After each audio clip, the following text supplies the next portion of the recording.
Bienvenue sur Tatou Senti, le podcast sur l'art de sentir. Chaque semaine, Tatou Senti est le podcast qui explore la créativité et l'audace au cœur du monde des parfums et des saveurs pour vous aider à penser et sentir autrement. C'est une invitation à partir à la rencontre de multiples acteurs comme un parfumeur, un cueilleur d'essence, un chef d'entreprise, un chocolatier, autant de gens inspirants avec qui je partagerai leur expérience créative et audacieuse au cours d'une conversation complice. Je vous invite à sonder la créativité qui n'est autre, comme me le disait Einstein, l'intelligence qui s'amuse. C'est aussi inventer, expérimenter, prendre des risques, briser les règles, faire des erreurs et s'amuser tout en gardant son âme d'enfant. Tout un voyage au travers de l'art de sentir et de l'art de goûter. Donc je vous propose de faire un stop sur l'odorat pour mieux le comprendre. Mais en fait, c'est assez terrible parce que on a l'impression que l'odorat aura acquis ses lettres de noblesse grâce à la Covid. Donc, comment expliques-tu ce manque d'intérêt pour le sens olfactif ? Alors, c'est vrai que c'est quand même assez incroyable que ce sens soit vraiment loin derrière, enfin peut-être un peu moins maintenant, derrière les autres. C'est lors d'une conférence de Annick Le Guerrer, qui a écrit entre autres, ce très bel ouvrage Le pouvoir des odeurs, que j'ai vraiment découvert cet historique qui explique vraiment bien ce qui s'est passé. Elle part du Moyen Âge en disant que le Moyen Âge était marqué par cette odeur pestilentielle de la peste démoniaque qui était puante et que les remèdes qu'on lui a Tout à fait. opposés étaient des Oui. odeurs purifiantes avec les aromates, en fait, les plantes aromatiques. Et donc, on a associé l'odeur à la maladie et au corporel Oui.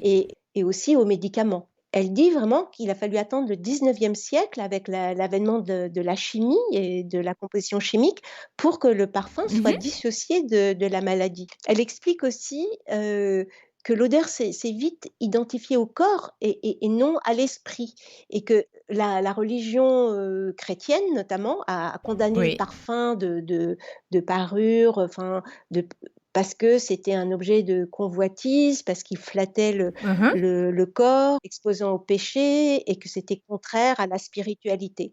Et puis après, les philosophes Oui, tout à en ont fait. rajouté Ouais. une couche, comme Mhm. elle dit que Kant disait que l'odorat, tout comme le goût, sert à la jouissance Oui. et non au savoir. Et puis celui qui a quand même assez nul coup de massue, c'est Freud, qui dit que c'est une odeur, l'odorat est associé au côté animal, Oui. érotique, et qu'il empêche le développement de la civilisation, de la pensée. Mhm. En fait, voilà. Ça me fait penser à une publicité que j'avais vue, je ne sais plus pour quel parfum, c'était, où il y a un homme assis, les jambes écartées, avec son pantalon et moulant, et il y a le parfum, et il y a une grosse accroche qui dit «Stop thinking». Oui. Je me demande si c'était je sais plus, et voilà, c'était une caricature, je pense, de ce que disait Freud, c'est que, voilà, quand on est envoûté par l'essence du parfum, On sert plus à rien et on ne pense plus. on n'est plus Oui. intelligent, voilà. Donc voilà pourquoi ça a pris tant à revenir un peu, et aujourd'hui, c'est vrai qu'on est dans un monde tellement digitalisé, où c'est le sens visuel et auditif qui prime, que, on est un Tout peu à en fait. manque d'expérience sensorielle. On reparle beaucoup de Oui. sensorialité, Oui. d'émotion, et c'est le sens primaire, la Oui. terre, le Ouais. le Ouais. Ouais. ressenti, enfin, Oui. On y est encore beaucoup coupé. on est encore beaucoup coupé de ça, mais il y a un intérêt. Il y a des Ouais, ça Ah bah, il commence. y a des mouvements, il y a des envies, effectivement, que ça bouge. Même on parle beaucoup plus d'émotions. On n'en parlait pas du tout avant. Il y a tout de même des mouvements qui vont vers Mmh. ça. Alors, toi, personnellement, qu'est-ce que tu recommandes quand on se trouve face à une anosmie? Qu'est-ce que tu donnerais comme conseil à faire? Alors, c'est pas moi qui vais donner des conseils, mais c'est ceux que j'ai entendus, heu, puisque Oui, bon, je suis pas médecin. Mais effectivement, la première chose à faire, c'est de consulter un ORL pour voir d'où vient l'anosmie. Parce qu'il y a pas que la Covid. Il y a des sources, oui, non, de sinusite chronique, Ça peut être un traumatisme, même s'il n'est pas violent. Oui. Un accident, hein, aussi. Un accident, exactement. On peut avoir respiré un produit toxique Mhm. qui nous a fait perdre l'odorat. Il y a pas mal de causes et puis il y a des causes inconnues. Donc je pense que la première chose à faire, c'est de consulter Mhm. un spécialiste, voire passer une IRM si ça fait depuis longtemps, pour voir d'où vient la cause. Après, effectivement, en fonction de en fonction de la cause qui est définie, on peut, la recommandation, est d'entamer le plus vite possible une rééducation Oui. olfactive. Aujourd'hui, les chercheurs du CNRS et les médecins, ont commencé des études cliniques qui ont pas beaucoup de recul effectivement, puisque ça fait pas très longtemps, mais par rapport à la Covid, c'est que 75 des personnes qui ont commencé la rééducation tôt récupèrent l'odorat. C'est le seul moyen qui est avéré efficace. Alors c'est vrai qu'il y a il y a Mhm. des corticoïdes qui sont prescrits dans certains cas, qui peuvent faire effet, mais je ne sais pas si ça fait effet pour tout, parce que pour tous les types d'anosmie. Et puis il n'y a pas que l'anosmie, il y a des troubles. On peut sentir, mais on peut sentir mal aussi. Euh, Oui, oui. Aujourd'hui, il y a une appli covidanosmie.fr. Est-ce que tu peux nous en dire quelques mots? C'est vrai qu'elle a été créée par le professeur, Denis en Oui. collaboration avec, Jean-Michel Maillard de l'association, anosmie.org, pour aider effectivement les personnes à Mhm. suivre leur rééducation Oui. olfactive. Parce que la rééducation olfactive, elle est préconisée pour une durée assez longue. Ça prend du temps. Comme il le dit dans son association, c'est pas un sprint, Un c'est marathon. une Oui. course de fond, quoi. Oui, oui, absolument. C'est une course de fond, de longue haleine. Au début, c'était 12 semaines, ça passe à 16, voire à 18. Donc, il faut s'accrocher Oui. quand même, hein, Oui. parce que quand on sent tous les jours et qu'on sent pas, ça doit être quand même sacrément décourageant. Donc, pour aider à ça et pour mesurer, Mhm. on dit de noter, mais mieux que ça, c'est l'appli. Donc l'appli, on peut noter tous les jours, on peut avoir les images aussi Mhm. pour faire l'imagerie mentale. Donc ça facilite énormément et ça accompagne Oui. les personnes qui vont suivre cette rééducation. Moi, je me suis pas je l'ai visionné. Mhm. Je me suis pas inscrite parce que, je sais pas, je me sentais gênée de tricher, parce que j'ai pas perdu l'odorat, donc mais Oui, ça oui, me oui, donnait je te envie, comprends. mais pour voir comment ça fonctionne, mais j'ai vu les principes et je trouve que c'est très, très bien, bien sûr. D'accord, ok. Alors justement, ben, comme on vient de le dire, l'anosmie ne concerne pas du tout que la Covid. Donc, est-ce que tu peux nous dire quelques mots de l'association anosmie.org, qui est, je crois, tu vas peut-être me dire le contraire, mais qui est la seule association sur ce sujet? Ben, que je sache, en fait, moi je la connais pas depuis longtemps, mais je me suis intéressée parce que j'ai regardé sur internet tout ce qu'il y avait comme protocole avant de mettre les odeurs, dans le petit sniff, et j'ai vu, anosmie.org, qui a été créé en 2017 par, Jean-Michel Maillard, qui est un anosmique post-traumatique, et les médecins Oui. lui avaient fait, tomber un verdict comme un couperet, comme quoi il retrouverait jamais l'odorat, et c'est Mhm. ce qui et c'est son désemparement, enfin, qui l'a poussé après à créer cette association, parce qu'il s'est trouvé tellement, déprimé, effondré de ça. Il s'est dit: Oui. «C'est pas possible». Donc il a créé cette association pour que les gens puissent échanger, et il crée Oui. des forums de discussion, a priori une fois par semaine, enfin tout dépend du flux de l'actualité, parce que c'est quelqu'un qui est, complètement, bénévole là-dedans, et qui a un Qui métier est à part entrepreneur? entière, voilà. C'est pas son métier et il y consacre pas sa vie. Il a un métier à côté, une famille. Donc, Mhm. j'ai trouvé que c'était assez, exceptionnel d'écouter toutes ces personnes qui ont des causes très différentes d'anosmie, et Oui. et qui retrouvent, un peu d'espoir en écoutant les autres, et surtout quand on entend des personnes qui n'ont jamais senti, Oui. parce qu'il y a des gens qui sont anosmiques de naissance, quand il y a pas de bulbe olfactif par exemple, Oui, tout à ou fait. d'autres qui retrouveront jamais après un traumatisme, et qui arrivent à quand même donner des astuces, à raconter leurs expériences pour pouvoir vivre la sensorialité des odeurs par d'autres biais, Oui. détournés, voilà. Alors, je trouve ça incroyable et Jean-Michel Maillard lui-même dit qu'il arrive à ressentir l'odeur du café. Alors, Mmh. comment se passe le trajet, neurologique, dans son organisme, dans son cerveau, je ne sais pas, mais en tout cas, à force de rééducation, ça peut, peut-être ou restimuler des neurones ou créer une information qui passe par un autre circuit, heu, à le savoir.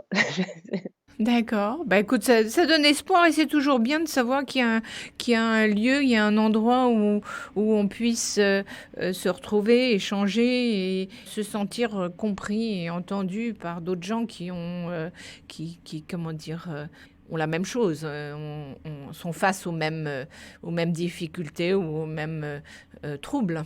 Oui, et puis ils se mobilisent, énormément, ils sont pas mal médiatisés Mhm. et je trouve ça bien de faire avancer les choses. Complètement. Alors, est-ce que tu as des lectures que tu conseilles pour mieux comprendre son odorat? Mon livre fétiche qui est, «Faut-il sentir bon pour séduire?» de Roland Salès, Tout à fait. que j'adore et qui vient de sortir aussi «Le nez est une affaire de goût» Oui. et ce sont des livres qui sont Qui est paru chez qui? alors, Coué, Oui. Le deuxième aussi? non, le deuxième c'est Coué, «Faut-il sentir bon pour séduire?» Ce que j'aime bien dans ce livre, c'est que c'est un peu c'est que plein de petites questions. Est-ce que le fœtus sent, dans le ventre de sa mère? Ou à quel âge se forment, Mhm. les récepteurs olfactifs? Ou, enfin, plein de petites questions, des anecdotes, assez amusantes, Ouais. et les réponses, bah, à chaque fois on apprend quelque chose. C'est scientifique, mais c'est vulgarisé, enfin c'est Mhm. à notre portée et c'est amusant. Donc on peut l'ouvrir comme ça au hasard et regarder et pour le goût, c'est un petit peu pareil, Mhm.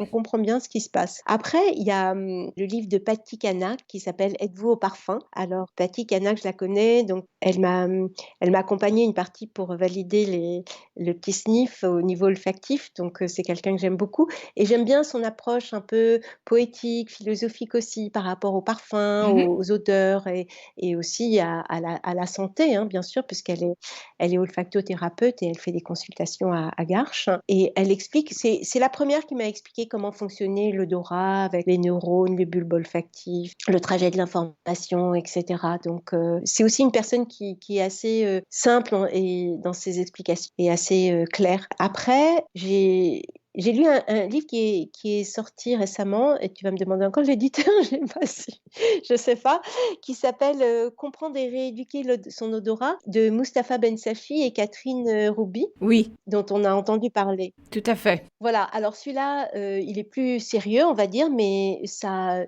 explique bien et puis c'est bien d'avoir plusieurs livres, qui expliquent l'odorat parce que comme ça, on peut mieux comprendre parce que l'histoire des neurones qui captent les molécules olfactives certaines et pas d'autres, c'est pas si évident que ça. Chacun a une façon de l'expliquer et finalement, quand on comprend peut-être pas très bien en lisant un passage d'un bouquin, lire un autre, ça peut donner un éclairage et puis c'est bien d'avoir, Oui, voilà, la restitution de plusieurs personnes. tout à fait. Je l'ai pas lu. Oui, oui, tout à fait, qui est très plus parce que du fait d'avoir consulté tous ces livres, j'ai fait des quand je fais les recoupements entre le livre de Mustapha Ben Safi et c'est le grand livre du parfum, ben, les informations sont les mêmes, Oui, tout à fait. mais elles sont présentées différemment, donc je trouve ça très, très sympa. On va passer à créativité et audace. Donc, la créativité, c'est inventer, c'est prendre des risques, c'est briser les règles. Donc, est-ce que cela te parle et est-ce que tu as une anecdote pour l'illustrer? Oui, oui, ça me parle parce que c'est comme ça que j'essaye de fonctionner, enfin, c'est un peu mon moteur effectivement parce que j'aime bien, j'ai été un peu bercée dans la créativité par mes premiers boulots Job. job, ouais Mhm. et c'est un petit peu l'éducation, professionnelle que j'ai eue donc briser les règles, voilà. Par rapport, au petit sniff, Mhm. oui, bah, l'anecdote que j'ai à raconter par rapport à ça, c'est le choix du nom.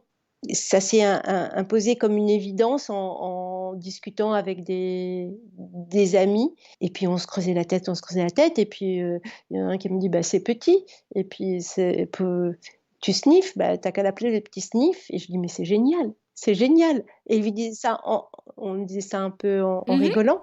C'est avec une amie et c'est elle qui a trouvé le nom. Je me suis dit: «Mais c'est super». Alors moi, j'étais toute, excitée de ce nom et puis, à l'époque, j'étais dans une couveuse, un incubateur, je sais pas comment on appelle ça et donc j'étais accompagnée, coachée pour faire mes 1ers business plans, tout Oui, ça si. et on me dit: «Mais vous allez quand même pas l'appeler comme ça, c'est le nom de code». Je dis: «Non, non». Elle me dit: «Mais vous y pensez pas?» J'ai dit: «Beh, si». Elle dit: «Mais enfin». J'ai tout entendu. On m'a dit: «Mais c'est un nom de camé» et puis une autre coach qui m'a dit, avec très peu de bienveillance, fait: «De toute façon, appeler une marque par un nom qui commence par petit, ça veut dire qu'elle restera petite». Voilà, c'était non mais c'est très juste surtout. Ah, c'est sympathique, c'est très Oui, enthousiasme, et j'ai envie de dire, en bonne anglo-saxonne, c'est bien français. Ça, on te coupe bien l'herbe sous le pied alors que tu es prête à te lancer dans une aventure d'entrepreneuriat, c'est top. non, puis on m'a dit après: «Bah, évidemment, on vous prendra jamais au sérieux, ça passera jamais à l'international». Je viens d'avoir la preuve du contraire. Oui, oui, Parce que quelqu'un m'a dit, une américaine m'a dit: «Ah mais sniff», elle me dit: «Tout le monde comprend». bah, Elle bien dit: sûr. «Et le petit», ils disent le petit Oui. sniff, le petit sniff, elle dit: «Le petit, c'est quelque chose qui est un peu, assez connu, Mhm. dans Tout la à fait. langue anglo-saxonne aussi, Non, heu, non, non. c'est pas étranger non plus, c'est pas un mot compliqué».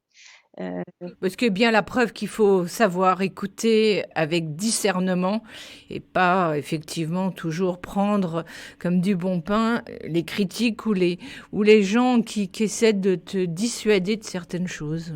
oui, oui, Faut après sentir en soi. oui, ça a été c'est Justement, c'est le cas de le dire. oui, le Faut sentir et ressentir en soi comment on appréhende. non, non, ça a été assez violent. J'ai eu l'impression Hmm. de me faire un peu agresser, mais Hmm. j'ai pas douté, en fait. Je voulais dire, Non, mais t'as eu raison, mais ça ne m'étonne pas. c'est que l'audace, pour moi, Oui, c'est important, peut-être parce qu'elle nous distingue, mais à condition qu'elle soit guidée par une vraie conviction. tout à fait, absolument. Parce qu'on peut avoir de l'audace pour juste faire un coup d'éclat ou quelque chose pour dire: «Bah, voilà, je vais créer un gros buzz, un gros truc», mais un gros coup de gueule, mais si c'est pas sincèrement quelque chose qui est ancré profondément, je trouve que ça ne sonne pas juste. Ah oui, oui, il faut que ça soit sur du long terme. Voilà et C'est indispensable, hein. il faut qu'elle soit guidée par, notre intuition. C'est pour Mmh. ça que l'audace, oui, mais pas n'importe laquelle, je dirais. Non, absolument. Ça, je suis tout à fait d'accord. Mais alors, en dehors de ce que tu viens de nous dire, quel a été ton plus grand défi quand tu as lancé le petit sniff? Bah, le plus grand défi, ça a été de faire comprendre à quoi ça sert. D'accord. Parce que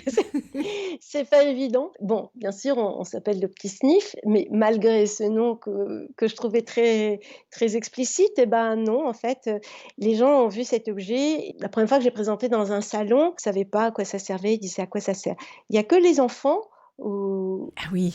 qui arrivaient parce que je disais ils me disent pas à quoi ça sert, ils me disent: «Comment ça marche?» Ouais. Alors j'ai dit: «Bah, tu appuies sur le petit bouton là et tu sens là». «Oh, c'est chouette, un doudou olfactif» et c'est comme ça que c'est né, voilà, un doudou qui sent, c'est un doudou. Ouais, c'est là où c'est merveilleux. Les paroles leur sortent naturellement, spontanément, et ils réfléchissent pas comme l'adulte Exactement qui se met des barrières. et quand il commençait à avoir l'odeur de fruits rouges ou de roses, ah, tout d'un coup, je voyais un grand sourire. Chez les adultes, Mhm. c'est pas une critique, hein, mais Non.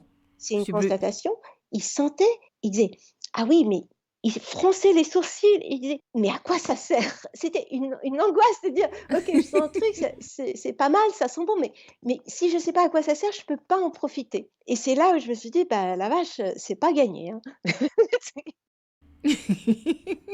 Oui, mais d'un autre côté, si les enfants l'adoptent, c'est aussi important parce que c'est eux qui vont dire aux parents: «Tu me l'achètes».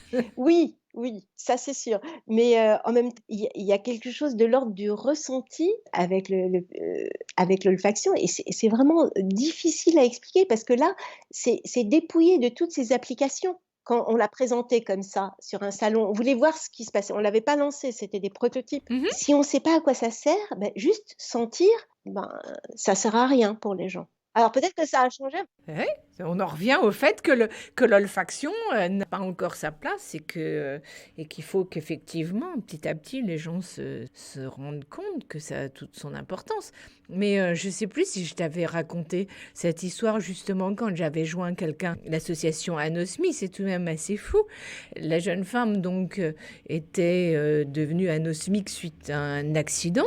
Et un jour, elle voit une amie qui lui dit comment tu vas? Alors elle dit je suis un peu désorientée parce que voilà, je sens plus rien et puis et donc je goûte plus rien. Puis quelques secondes après, elle lui dit et à part ça, comment tu vas? Et donc elle me disait mais c'était juste, elle comprenait pas et elle n'imaginait pas ce que ça voulait dire.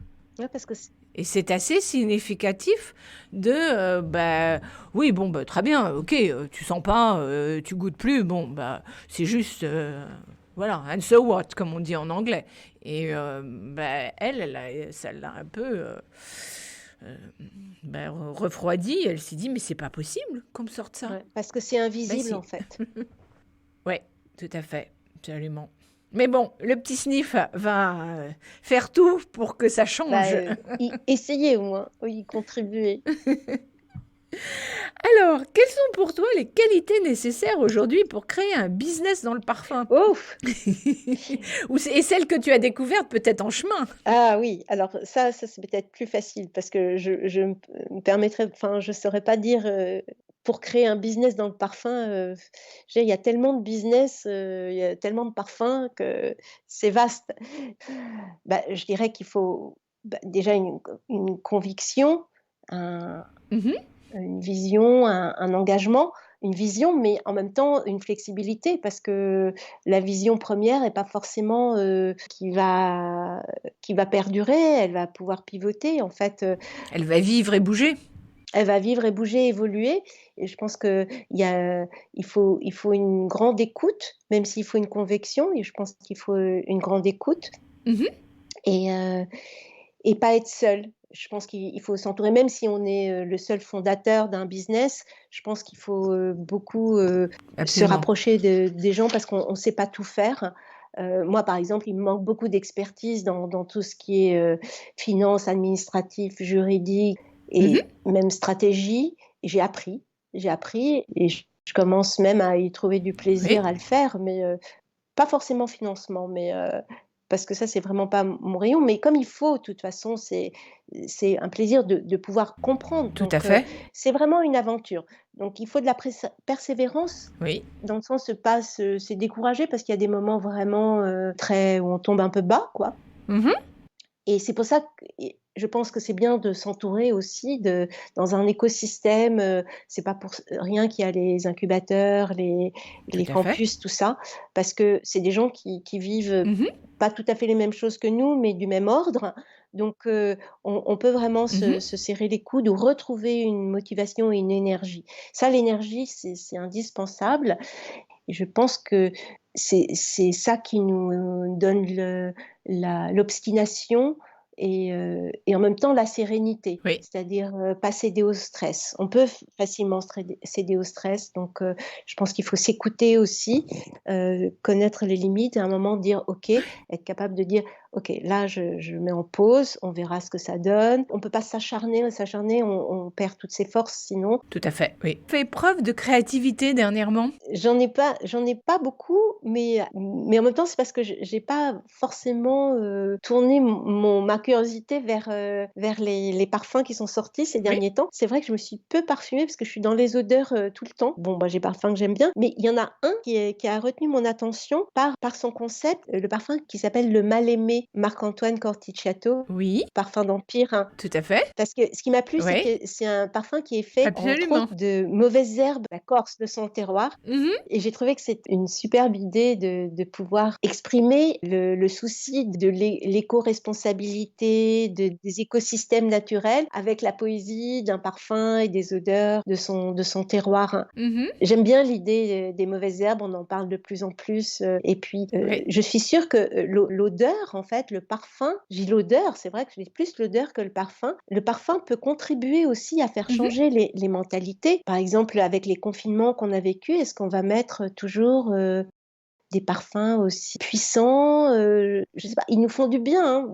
Moi je me suis parfumée pendant tout le confinement pour moi, Mmh. parce que ça me faisait du bien. Après peut-être qu'on n'a pas envie forcément des mêmes parfums. Non, non, non, absolument. Puis on parfume aussi sa maison. On parfume sa maison. Mais on peut aussi la parfumer différemment. On écoute plus ses humeurs, ses états d'âme, ou d'utiliser aussi des huiles essentielles. Je pense il y a aujourd'hui, ça permet d'ouvrir la palette des différentes façons de se parfumer, parce qu'il n'y en a pas qu'une et une seule, par un vaporisateur. Donc, Ouais, exactement et c'est vrai que les parfums d'intérieur, c'est intéressant mhm. et les atmosphères, créer des atmosphères, avec le parfum. Où trouver le petit sniff? Donc, globalement, on sait que c'est sur ton site et à Saint-Germain, mais est-ce que tu peux nous dire, parce que je crois que ce petit sniff, tu y fais des ateliers à l'Institut Raphaël. Oui, alors j'utilise pas le petit sniff à l'Institut Raphaël parce que c'est dans le cadre Ah, de d'accord. partenariat avec, le CEW Oui, qui inclut IFF, International Fragrance and Flavor, oui. qui est le fournisseur donateur de toutes les senteurs et qui implique aussi Mhm, d'utiliser leurs produits selon tel quel, donc les petites fioles avec de l'alcool, avec oui. le Mhm. testing classique des languettes de papier, trempées dans donc voilà, les participants de l'atelier qui sont, assez réguliers, ils ont créé un cercle justement assez convivial, lors de cet atelier donc ils connaissent le petit sniff, ils l'adorent mais mais je ne l'utilise pas Oui, pour les ateliers, c'est d'accord, ok. c'est pas dans l'accord Oui, tout à fait. qui a été Je comprends. Et tu en fais régulièrement des ateliers à l'Institut Raphaël? oui, j'en fais, depuis peu, j'ai recommencé parce que Oui. pendant le confinement, il a été vraiment mis à l'écart. On en fait un par mois. Venons-en maintenant à mon petit questionnaire perso. Quelles sont les odeurs ou l'odeur qui t'ont peut-être fait du bien pendant les moments des confinements et maintenant? Alors, oui, ça va paraître très, très banal, mais pour moi, c'est la rose du jardin. Non? C'est la rose du jardin. Oui. Ça a été pendant le confinement? Oui, pendant le confinement, c'est mon la rose, de toute façon, c'est un peu mon odeur fétiche et c'est drôle, pas du tout en Oui. parfum. Alors j'ai du mal, Oui. il y a très peu de roses que j'aime en parfum. Tout à fait, je suis exactement comme toi. Voilà, je vais pas citer, mais Mhm. j'aime bien les roses épicées ou les roses poivrées en parfum, mais la rose vraiment florale, j'ai du mal. Alors que dans la nature, franchement, c'est vraiment ma Madeleine de Proust parce que c'est la douceur, c'est ce côté fruité, charnel presque, mais avec, fraîcheur et ça me fait vraiment penser à mon enfance. Ça, je crois que je te l'avais dit déjà la dernière fois qu'on s'est parlé, mais ça a pas changé, parce que Oui. c'est mon souvenir d'enfance. C'est vraiment, pour moi, ma grand-mère qui préparait ses crèmes, orientales à la rose. Moi, je suis d'origine arménienne et c'est un peu comme Oui. Oui. Mhm. la fleur d'oranger, l'équivalent de la fleur d'oranger pour, les pays d'Afrique du Nord ou le Liban. Bah, moi, c'est la rose, D'accord. dans ses crèmes à la farine de riz, c'est c'est vraiment tout un Un univers. rituel. Un D'accord. rituel, un univers et voilà, ça me transporte cette odeur. D'accord. Et en ce moment, tu as une odeur particulière ou un parfum particulier qui te fait du bien? En ce moment, je mets, souvent Incense, Tokyo Incense de Comme des garçons. Oui, de Comme des garçons? Voilà. C'est curieux parce que c'est pas un parfum que je mets je l'ai parce qu'on me l'a offert, je l'aime beaucoup, mais c'est pas un parfum que je mettais habituellement. Je mettais des parfums plutôt capiteux Mhm. ou frais ou comme des parfums de diptyque ou un que j'adore, c'est Velvet Orchid de Tom Ford, Oui. qui est très capiteux, puissant. J'aimais pas du tout. L'encens, ça m'apporte un côté, Une paix, une sérénité? une sérénité et une Oui. structure. Un Je me alignement? sens je me sens Oui. ancrée. Mmh. Voilà, je me sens ancrée quand je le mets D'accord. et c'est celui que je mets en ce moment. OK. As-tu un conseil anti-stress à nous communiquer? Ah ben plein! Mais encore! Alors, le truc que je fais le plus facilement, c'est la respiration en cohérence cardiaque. Oui, C'est-à-dire qu'il y a une petite appli, comme ça sur le téléphone, où une sorte de lumière qui descend, qui monte, mais moi je le fais avec la sinusoïde oui. et je suis, c'est-à-dire qu'on inspire 5 secondes, on souffle 5 secondes, on Mmh. inspire 5 secondes, on souffle 5 secondes, mais sans forcer et ça, moi je le fais même, dans le métro, avant de m'endormir ou le matin après le petit déj et et mmh Oui. et ça fonctionne, hein. Ça fonctionne, ça m'apaise, ça me met en joie, enfin de bonne humeur, j'ai la pêche quoi après et alors après, bien sûr, toi tu connais aussi, c'est, D'accord. un peu plus musclé, c'est les séances de respiration, que nous fait, François-Marie, de Wim Hof. Oui, oui, oui. Ça franchement, ça donne une énergie de dingue avec les apnées et tout ça. Absolument. Ça, je le fais aussi souvent que je peux et évidemment les ateliers de musicothérapie qui me donnent par Zoom, Toujours fait par François-Marie Dru.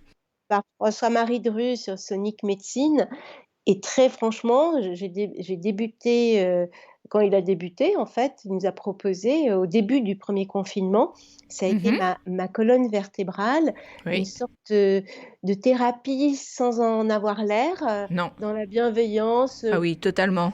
la prise de au sérieux, plutôt drôle, sympa et puis Mmh. très variée en plus. Je veux dire, on à force, je commence à apprendre des choses sur le cosmos, les distances entre les planètes et les vibrations, Oui. moi qui suis pas musicienne du tout, et puis on l'écoute d'une oreille, détendue parce qu'on n'est pas là pour se Mmh. forcer à emmagasiner, apprendre quelque chose, mais ça rentre comme un thé qui infuse, je trouve et en plus de faire du bien avec les vibrations sonores, des chants, de la voix, Oui. il y a aussi cette détente et puis cette évasion. Mmh. Donc franchement, merci François-Marie. J'approuve, même si j'en fais un peu moins, depuis un peu moins longtemps que toi. Mais c'est vrai que, ça fait un bien fou sur le stress et ça permet aussi à apprendre à s'écouter. Oui Ce qui est très et important, je trouve, pour ensuite mieux écouter les autres. oui, c'est tout à fait vrai ce que tu dis. Je ressens aussi beaucoup ça. Donc, ça, c'est quelque chose. Et puis, aussi, ça fait remonter des choses auxquelles on ne s'attend pas, qu'on avait gentiment enfouies en soi, qui Exactement. refont surface d'une façon ou d'une autre. Et alors, dans cette période incertaine, que fais-tu pour t'évader? Pour m'évader, moi j'adore, feuilleter, des livres d'art, c'est le fait de voir, la la beauté tout simplement, enfin la beauté, au sens large et des choses qui touchent Mmh. émotionnellement. Mmh. Oui. J'aime bien l'art contemporain, mais l'art moderne me fait vraiment, vibrer, vraiment.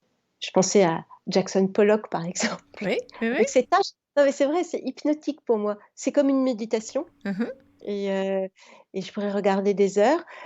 Après, j'aime bien, aussi, toute la Renaissance, l'art, enfin la peinture classique, heu, parce qu'il y a quelque chose de mystique aussi, d'un peu spirituel qui apaise Mmh.